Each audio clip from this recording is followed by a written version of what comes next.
Hello दोस्तों, सोचिए आप एक शानदार ट्रेड प्लान बनाते हैं, चार्ट्स पर पूरा एनालिसिस करते हैं, एंट्री भी टाइम पर लेते हैं, लेकिन फिर भी लॉस हो जाता है। ऐसा क्यों होता है? कभी आपने सोचा है कि क्या वाकई ट्रेडिंग सिर्फ स्ट्रैटेजी का खेल है, या फिर ये एक मेंटल गेम है, एक ऐसा खेल जो आपके डर, लालच, गुस्से और धैर्य से लड़ा जाता है। ट्रेडिंग में असली दुश्मन मार्केट नहीं है, असली दुश्मन है आपका अपना दिमाग। और यही बात ब्रेट स्टीनबार्जर ने अपनी बेस्ट सेलर किताब ट्रेडिंग साइकोलॉजी 2.0 में कही है। यह किताब कोई ट्रेडिंग स्ट्रैटेजी नहीं सिखाती, यह सिखाती है कैसे एक प्रोफेशनल ट्रेडर की तरह सोचा जाता है। क्योंकि जब तक आप अपने माइंड को कंट्रोल नहीं कर सकते, तब तक आप मार्केट को भी नहीं कर सकते। आपने देखा होगा, दो लोग एक ही ट्रेड लेते हैं, एक जीतता है, दूसरा हारता है। फर्क कहां है? फर्क है इमोशनल कंट्रोल और सेल्फ अवेयरनेस में। अगर आप बार बार ओवर ट्रेड करते हैं, अगर आप हर लॉस के बाद परेशान हो जाते हैं, अगर आप फंस जाते हैं फोमो या रिवेंज ट्रेडिंग में, तो ये वीडियो आपके लिए एक टर्निंग पॉइंट हो सकता है। क्योंकि आज हम बात करेंगे उस माइंडसेट मास्टरी की जो आपको सिर्फ एक ट्रेडर नहीं बल्कि एक कंसिस्टेंट विनर बना सकती है। और इसके लिए हमें उतरना होगा दिमाग के उस लेवल तक जहां ज्यादातर लोग जाना ही नहीं चाहते। तो चलिए डाइव करते हैं ट्रेडिंग साइकोलॉजी 2.0 की दुनिया में, जहां ट्रेडिंग सिर्फ स्क्रीन पर नहीं होती बल्कि दिमाग में होती है। Chapter 1, the traders mindset, trader की मानसिकता। किताब का पहला चैप्टर एक बेहद जरूरी लेकिन अक्सर नजरअंदाज की जाने वाली सच्चाई के साथ शुरू होता है कि ट्रेडिंग में सफलता सिर्फ टेक्निकल नॉलेज या स्ट्रैटेजी से नहीं आती, बल्कि उससे कहीं ज्यादा जरूरी होती है वो मानसिकता जो हर फैसले को गहराई से प्रभावित करती है। लेखक ब्रेट स्टीनबार्गर कहते हैं कि मार्केट में सबसे ज्यादा नुकसान उन्हीं लोगों को होता है जिनके इमोशंस उनके निर्णयों पर हावी हो जाते हैं। एक ट्रेडर का माइंडसेट दरअसल उसकी सोच, आदतें और भावनात्मक प्रतिक्रिया का मेल होता है। जब कोई नया ट्रेडर मार्केट में आता है तो वो सोचता है कि अगर उसे बेस्ट इंडिकेटर, बेस्ट टाइमिंग और सही टिप मिल जाए तो वो लाखों कमा सकता है। लेकिन हकीकत यह है कि मार्केट सिर्फ लॉजिक पर नहीं चलती। यहां भावनाएं, डर, लालच और धैर्य का युद्ध हर पल चलता रहता है। स्टीनबार्गर बताते हैं कि हमारे दिमाग में रोजाना लाखों विचार आते हैं, जिनमें से बहुत से हमारी ट्रेडिंग को सीधे प्रभावित करते हैं। अगर आपने पिछली बार लॉस किया तो अगली बार आप या तो ज्यादा रिस्क लेने लगते हैं या बिल्कुल भी ट्रेड नहीं करते। इसका मतलब है आपकी पिछली भावनाएं आपके आज के डिसीजन को बिगाड़ रही हैं। ये इमोशनली ड्रिवन ट्रेडिंग कहलाती है, जो सबसे खतरनाक है। इस चैप्टर में एक और दिलचस्प बात कही गई है कि एक सफल ट्रेडर को खुद के अंदर झांकना आना चाहिए, यानी उसे यह समझना आना चाहिए कि वो किस तरह के हालात में गलत फैसले लेता है, उसका ट्रिगर पॉइंट क्या है और कैसे वो खुद को रियल टाइम में कंट्रोल कर सकता है। यहां सेल्फ अवेयरनेस सबसे जरूरी हथियार बन जाता है। स्टीनबार्गर इसे असली एज कहते हैं, जिसका मतलब है कि अगर आप खुद को अच्छे से समझने लगें तो मार्केट आपके लिए खुलने लगती है। लेखक ये भी समझाते हैं कि केवल मोटिवेशन या पॉजिटिव सोच ही काफी नहीं है। एक मजबूत ट्रेडर बनने के लिए आपको प्रैक्टिस करनी होती है अपने माइंड को ट्रेन करने की। माइंडफुलनेस, जर्नलिंग और परफॉर्मेंस रिव्यू जैसी चीजें रोजाना करनी पड़ती हैं, ताकि आप सिर्फ एक ट्रेडर नहीं बल्कि एक मानसिक योद्धा बन सकें। यहीं से शुरुआत होती है उस सफर की जो आपको भीड़ से अलग करता है। चैप्टर का अंत एक बेहद गहरी बात के साथ होता है। अगर आप मार्केट से सीखने के लिए तैयार नहीं हैं, तो मार्केट आपको बार बार सजा देगा। लेकिन अब सवाल यह है, क्या आपने कभी ये एनालाइज किया है कि आपकी सबसे बड़ी ट्रेडिंग गलती आपकी स्ट्रैटेजी की वजह से हुई थी या आपकी मानसिकता की वजह से? शायद इसी सवाल का जवाब आपको प्रोफेशनल ट्रेडिंग की असली शुरुआत तक ले जाए। चैप्टर 2, साइकोलॉजिकल कैपिटल, मानसिक पूंजी, आपकी सबसे बड़ी ट्रेडिंग संपत्ति। दूसरे चैप्टर में ब्रेट स्टीनबार्जर एक बिल्कुल नई लेकिन बेहद ताकतवर अवधारणा से हमारा परिचय कराते हैं, साइकोलॉजिकल कैपिटल यानी मानसिक पूंजी। जैसा कि एक ट्रेडर को ट्रेडिंग के लिए फाइनेंशियल कैपिटल चाहिए होता है, वैसे ही उसकी सफलता के लिए मानसिक पूंजी उतनी ही जरूरी होती है, शायद उससे भी ज्यादा। स्टीनबार्जर कहते हैं कि ज्यादातर ट्रेडर इस पर ध्यान ही नहीं देते। वो चार्ट्स, स्ट्रैटेजी और टेक्निकल एनालिसिस में तो बहुत वक्त लगाते हैं, लेकिन ये नहीं समझते कि अगर उनका मन थका हुआ है, विश्वास डगमगा गया है या उनमें आगे बढ़ने की प्रेरणा नहीं बची, तो कोई भी ट्रेडिंग सिस्टम उन्हें मुनाफा नहीं दिला सकता। इस चैप्टर में लेखक बताते हैं कि साइकोलॉजिकल कैपिटल के 4 प्रमुख स्तंभ होते हैं: आशावाद, ऑप्टिमिज्म, आत्मविश्वास, सेल्फ एफिकेसी, लचीलापन, रेजिलियंस और उम्मीद, होप। ये चारों किसी भी इंसान की सोच को एक प्रोफेशनल ट्रेडर की सोच में बदलने के लिए जरूरी है। अगर आपने एक दिन में भारी लॉस किया है, लेकिन अगली सुबह आप उसी ऊर्जा और फोकस के साथ स्क्रीन पर वापस आ सकते हैं, तो समझिए आपके पास मानसिक पूंजी है। यह मानसिक पूंजी ट्रेडर को हार से उबरने की ताकत देती है, लॉस से सीखने की समझ देती है और खुद पर विश्वास बनाए रखने की क्षमता देती है। स्टीनबार्गर बताते हैं कि ये पूंजी किताबों से नहीं मिलती, ये मिलती है अपने अनुभवों से, गहरी सोच से और अपनी मानसिक प्रतिक्रियाओं को समझने और सुधारने से। जब एक ट्रेडर बार बार हार के बाद टूटता नहीं बल्कि खुद को और बेहतर बनाता है, तो वो साइकोलॉजिकल कैपिटल जमा कर रहा होता है।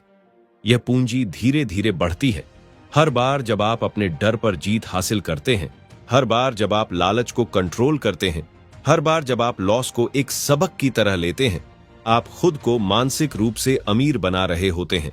स्टीनबार्गर यहां यह भी कहते हैं कि केवल ट्रेडिंग ही नहीं, आपकी पूरी लाइफस्टाइल आपकी मानसिक पूंजी को प्रभावित करती है। आपकी नींद, डाइट, एक्सरसाइज, रिश्ते सब मिलकर ये तय करते हैं कि आपका दिमाग मार्केट के प्रेशर को झेल पाएगा या नहीं। अगर आपकी जिंदगी में पहले से ही तनाव, थकान या नकारात्मकता है, तो वह मार्केट में आपके डिसीजन को भी नष्ट कर देगी। चैप्टर का संदेश बिल्कुल स्पष्ट है। मानसिक रूप से मजबूत बने बिना आप आर्थिक रूप से सफल नहीं बन सकते। ये वो हिस्सा है जो अक्सर नजरों से छूट जाता है, लेकिन असल में वही सबसे मजबूत नींव है। अब एक बेहद जरूरी और चौंकाने वाला सवाल: क्या आप हर दिन अपने ट्रेंड्स और प्रॉफिट्स को रिकॉर्ड करते हैं? बट क्या आपने कभी अपनी भावनात्मक स्थिति, मानसिक ऊर्जा और आत्मविश्वास को ट्रैक किया है? शायद आप तब तक आगे नहीं बढ़ सकते जब तक आप ये नहीं समझते कि आपके दिमाग की स्थिति आपके ट्रेडिंग अकाउंट से कहीं ज्यादा महत्वपूर्ण है। Chapter 3, coaching the traders brain, trader के दिमाग को कोच करना। तीसरे चैप्टर में ब्रेट स्टीनबार्गर एक बेहद दिलचस्प और व्यावहारिक विचार सामने रखते हैं कि अगर आप अपने शरीर को फिट रखने के लिए जिम जाते हैं, तो अपने दिमाग को बेहतर बनाने के लिए उसे कोचिंग क्यों नहीं देते? स्टीनबार्गर बताते हैं कि हमारे दिमाग में रोजाना जो कुछ भी चलता है, विचार, भावनाएं, डर, उम्मीदें, वो सब हमारी ट्रेडिंग डिसीजन पर गहरा असर डालते हैं। लेकिन दिक्कत यह है कि ज्यादातर लोग अपने दिमाग को ट्रेन करना या सुधारना जानते ही नहीं। वे मानते हैं कि जो सोच है वही सच्चाई है, लेकिन सच्चाई यह है कि हमारा दिमाग अक्सर हमें धोखा देता है, खासकर तब जब हम इमोशनल होते हैं। इसीलिए इस अध्याय में स्टीनबार्गर कहते हैं कि हर ट्रेडर को अपने दिमाग के साथ वैसा ही व्यवहार करना चाहिए जैसा एक कोच अपने एथलीट के साथ करता है: ऑब्जर्व करना, फीडबैक देना, सुधार कराना और रोज बेहतर बनाने की दिशा में काम करना। एक कोच सिर्फ कमजोरी नहीं बताता, वो ताकत भी पहचानता है और उसे निखारता है।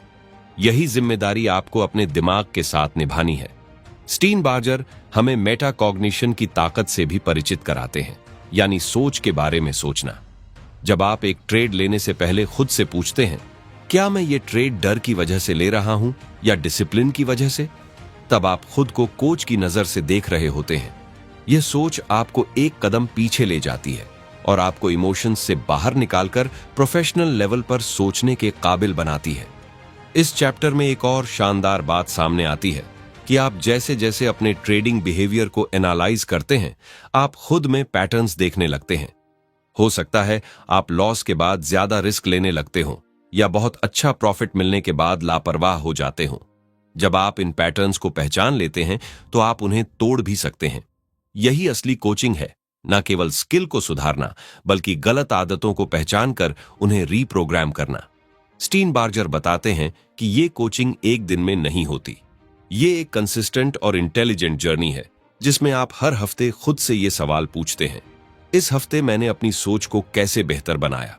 और जब ये आदत बन जाती है तो आप सिर्फ एक ट्रेडर नहीं रह जाते, आप एक मैच्योर माइंड बन जाते हैं जो हर डिसीजन को क्लैरिटी और कंट्रोल के साथ लेता है। अंत में स्टीनबार्गर एक लाइन कहते हैं जो पूरे चैप्टर का सार है, great traders are great self coaches. अगर आप खुद को समझना और सुधारना सीख गए तो मार्केट में आपकी जगह कोई नहीं ले सकता। अब सवाल ये उठता है, क्या आपने कभी खुद के सोचने के तरीके को चुनौती दी है? क्या आपने कभी अपने ट्रेडिंग बिहेवियर को इस नजर से देखा है जैसे कोई बाहरी कोच देखे? या आप अब तक उसी सोच में फंसे हैं जो हर बार आपको एक जैसे नतीजे देती है? Chapter 4, building positive trading habits, positive trading आदतें बनाना। ब्रेट स्टीनबार्जर इस चैप्टर की शुरुआत एक बहुत ही साधारण लेकिन गहरे सवाल से करते हैं। क्या आप वही बनना चाहते हैं जो आप बार बार करते हैं? ट्रेडिंग में बहुत से लोग बड़ी उम्मीदों के साथ आते हैं, लेकिन उनका व्यवहार, उनकी आदतें, वो छोटी छोटी चीजें हर दिन उन्हें या तो अपने गोल से दूर ले जाती हैं या करीब। यही कारण है कि यह अध्याय पूरी तरह इस बात पर केंद्रित है कि कैसे हम अपने ट्रेडिंग बिहेवियर को आदतों के जरिए बदल सकते हैं। लेखक कहते हैं कि ज्यादातर ट्रेडर जानते हैं कि उन्हें क्या करना है, पर वो करते क्या हैं? कुछ और ही। इसका कारण यह है कि वे आदतन गलतियां दोहराते हैं, जैसे ओवर ट्रेडिंग करना, स्टॉप लॉस हटाना, बिना प्लान के ट्रेड लेना। यह सिर्फ एक बार की गलती नहीं होती, ये उनके अंदर बैठी हुई अनजानी आदत होती है, और जब तक इसे तोड़ा नहीं जाता तब तक कोई भी स्ट्रैटेजी काम नहीं करती। स्टीनबार्जर का मानना है कि आदतें बदलना मुश्किल नहीं है अगर आप जानबूझकर उन्हें डिजाइन करें। हर बार जब आप कोई अच्छा ट्रेड करते हैं जहां आपने नियमों का पालन किया, इमोशंस पर कंट्रोल रखा, डिसिप्लिन दिखाया, तो आपको उस पर फोकस करना चाहिए। उसे जर्नल में लिखिए, उसे दोहराइए, उसे रिवॉर्ड की तरह महसूस कीजिए। धीरे धीरे वो आपके अंदर एक नया बिहेवियरल सर्किट बना देता है। यहां लेखक एक खास साइकोलॉजिकल प्रिंसिपल को सामने लाते हैं, repetition with awareness builds identity. यानी जब आप किसी चीज को बार बार करते हैं लेकिन पूरी जागरूकता के साथ, तो वो आपका हिस्सा बन जाती है। यही फोकस इस चैप्टर का है, खुद को एक बेहतर ट्रेडर की तरह दोहराना। इस अध्याय में स्टीनबार्जर यह भी कहते हैं कि बुरी आदतें तो बिना मेहनत के बन जाती हैं, लेकिन अच्छी आदतें एक कॉन्शियस प्रोसेस से बनती हैं। इसके लिए आपको खुद को रोज इवैल्यूएट करना होगा। हर दिन की ट्रेडिंग के बाद खुद से पूछना होगा, आज मैंने क्या बेहतर किया, कहां मैं फिसला, कल मैं क्या एक बात सुधार सकता हूं। ये छोटे सवाल धीरे धीरे बड़े बदलाव लाते हैं। स्टीनबार्जर ये भी बताते हैं कि अच्छी आदतें सिर्फ ट्रेडिंग के दौरान नहीं बनती, बल्कि आपके ट्रेडिंग के बाहर का जीवन भी उसमें योगदान देता है। आपकी सुबह की शुरुआत, आपकी नींद की क्वालिटी, आपके रिलेशनशिप्स, ये सब मिलकर आपके माइंड को शेप करते हैं, और वही माइंड आपके हर ट्रेड में फैसला लेता है। इसलिए अगर आप अपनी लाइफ में स्ट्रक्चर लाते हैं तो आपकी ट्रेडिंग भी स्ट्रक्चर्ड बनती है। अगर आप रोज इंप्रूवमेंट पर ध्यान देते हैं तो एक समय ऐसा आता है जब सक्सेस सिर्फ लक का खेल नहीं रह जाती, वो एक परिणाम बन जाती है। इस चैप्टर का मैसेज बहुत सीधा है, आप जो बार बार करते हैं वही आपके भविष्य की दिशा तय करता है। और अगर आप जानबूझकर हर दिन एक अच्छा ट्रेडर बनने की कोशिश करें तो कोई भी मार्केट आपको रोक नहीं सकती।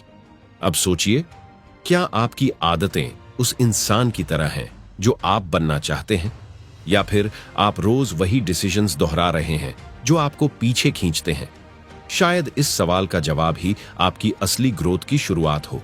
Chapter 5, the role of creativity in trading, trading में क्रिएटिविटी की भूमिका।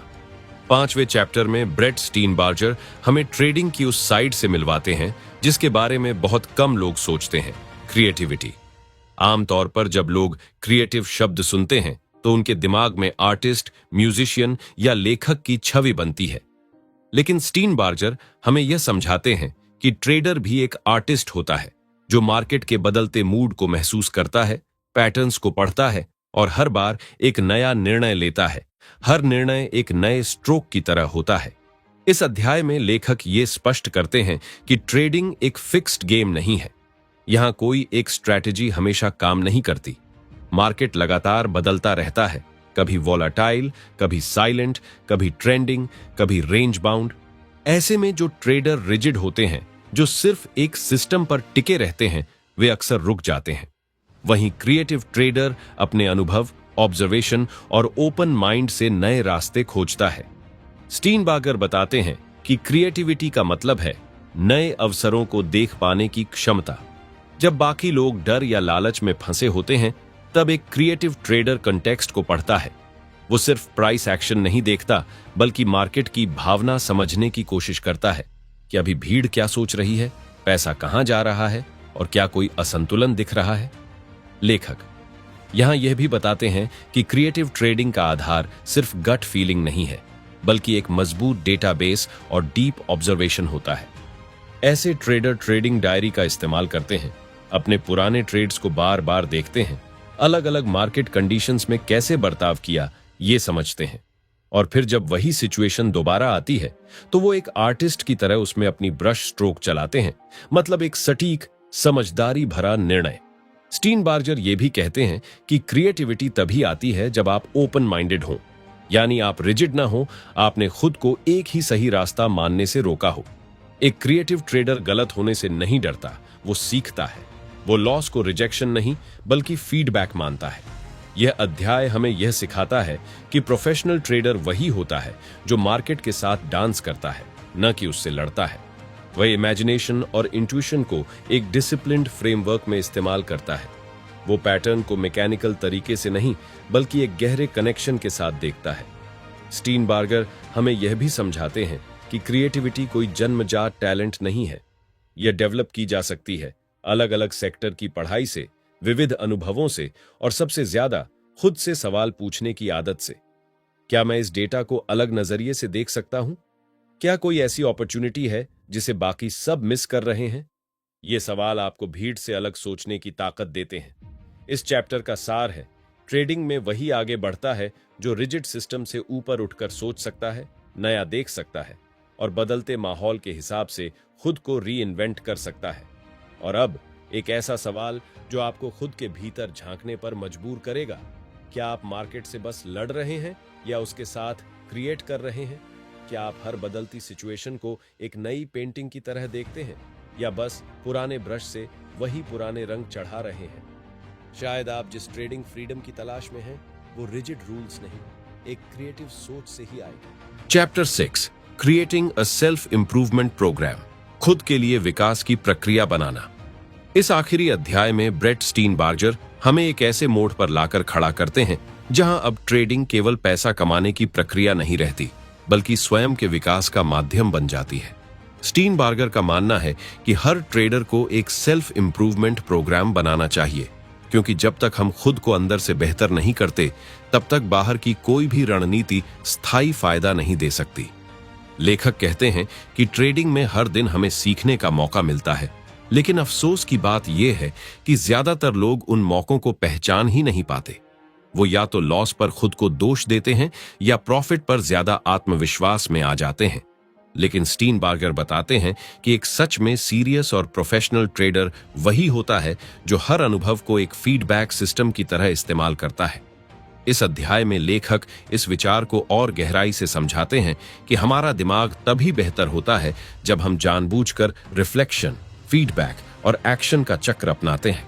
मतलब हर दिन अपने किए गए फैसलों पर सोचें, सच्चे मन से उनकी समीक्षा करें और अगली बार के लिए एक स्पष्ट और व्यावहारिक एक्शन प्लान तैयार करें। ये प्रक्रिया ही धीरे धीरे हमारी सोच, भावनाओं और निर्णय लेने की शक्ति को एक उच्च स्तर पर ले जाती है। स्टीनबार्गर यह भी बताते हैं कि सेल्फ इंप्रूवमेंट का मतलब सिर्फ मोटिवेशनल बातें पढ़ना या यूट्यूब पर वीडियो देखना नहीं है। इसका मतलब है कंसिस्टेंट एंड मेजरेबल चेंज, ऐसे छोटे छोटे बदलाव जो आपके सोचने, महसूस करने और काम करने के तरीकों को हर हफ्ते थोड़ा थोड़ा सुधारते जाए। इस चैप्टर में एक बेहद सच्चा और जरूरी संदेश यह भी है कि जब आप एक ट्रेडर के रूप में खुद को बेहतर बनाते हैं, तब आप इंसान के रूप में भी ग्रो करते हैं, क्योंकि ट्रेडिंग आपको आपके अंदर के डर, लालच, अधीरता, अहंकार और भ्रम से बार बार टकराने का मौका देती है। और अगर आपने इन टकरावों से भागने की बजाय उनसे सीखना शुरू कर दिया, तो आप सिर्फ पैसे नहीं जीतेंगे, बल्कि खुद पर एक अद्वितीय नियंत्रण हासिल करेंगे। स्टीनबार्गर यहां एक अद्भुत सोच भी जोड़ते हैं कि एक अच्छा ट्रेडर वही होता है जो हर दिन सिर्फ ट्रेडिंग ही नहीं करता, बल्कि खुद को रिकैलिब्रेट भी करता है। जैसे एक संगीतकार हर बार अपने वाद्य यंत्र को ट्यून करता है, वैसे ही एक ट्रेडर को भी हर दिन अपने मन, सोच और रणनीति को फाइन ट्यून करना होता है। इस पूरे अध्याय का अंतिम और सबसे प्रेरणादायक संदेश है, ट्रेडिंग एक स्पिरिचुअल यात्रा बन सकती है अगर आप चाहें, क्योंकि इसमें हम रोज खुद से मिलते हैं, खुद को देखते हैं और खुद को बदलते हैं। अब जब यह किताब का आखिरी चैप्टर था, तो मैं आपको कुछ सुझाव देना चाहता हूं, जिससे आप इस किताब की बातों को न सिर्फ समझें बल्कि अपने जीवन में उतार सकें। हर दिन केवल 4 चीजें करें। पहली, अपने हर ट्रेड को जर्नल करें। दूसरी, उस दिन अपने मन की स्थिति को 2 शब्दों में लिखें। तीसरी, हर हफ्ते खुद से पूछें कि इस हफ्ते में कहां बेहतर हो सकता था। और चौथी, हर महीने एक नई पॉजिटिव आदत डालें, चाहे वो ध्यान करना हो, जल्दी उठना हो या एक किताब पढ़ना हो। ये छोटी छोटी चीजें आपकी सोच को उसी दिशा में मोड़ेंगी जहां से बड़े बदलाव शुरू होते हैं। याद रखिए, ट्रेडिंग एक मिरर है, आप उसमें वही देखेंगे जो आप अंदर से हैं। इसलिए अगर आप मार्केट को जीतना चाहते हैं तो सबसे पहले खुद को जीतिए। अब एक आखिरी सवाल, क्या आप हर दिन सिर्फ मार्केट को एनालाइज कर रहे हैं या खुद को भी? क्योंकि असली ग्रोथ तब होती है जब आप चार्ट के पीछे उस इंसान को बेहतर बनाना शुरू करते हैं जो उसे देख रहा है।